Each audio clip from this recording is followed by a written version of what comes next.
Vous m'avez posé des questions sur les chevaliers, on les a notées sur un bout de papier et il est venu le temps d'y répondre. Voilà, donc je vais piocher celle-ci. Hop.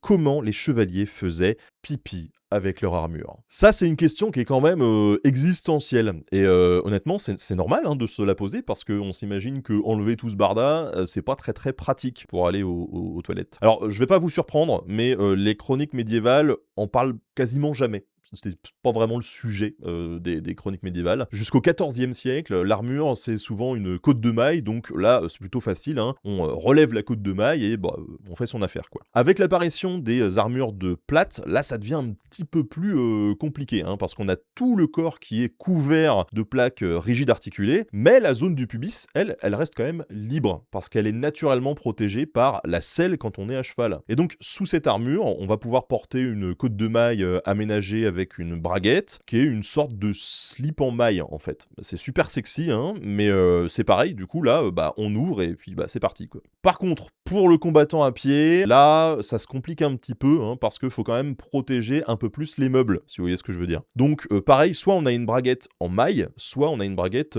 en métal. Le deuxième modèle, il est quand même beaucoup plus rigide, mais bah, pareil, c'est facile à enlever pour faire son affaire, et tout est amovible. Quoi qu'il en soit, les règles restent les mêmes qu'aujourd'hui, hein, il faut prévoir d'y aller avant qu'on en ait besoin. Hein. Vous imaginez bien qu'en pleine bataille, ce genre de préoccupation, ça passait totalement au second plan, donc bah, on faisait comme on pouvait. Et là, je vous laisse imaginer. Voilà, en tout cas, je vous rappelle que Les Chevaliers, mon dernier ouvrage collectif, eh bien, il est dispo en précommande. Je vous mets un lien dès maintenant. Il reste plus que quelques jours. J'ai invité plein d'historiens, vraiment spécialistes du sujet des chevaliers pour répondre à toutes vos questions. Donc, n'hésitez pas à aller jeter un petit coup d'œil. On compte sur votre soutien.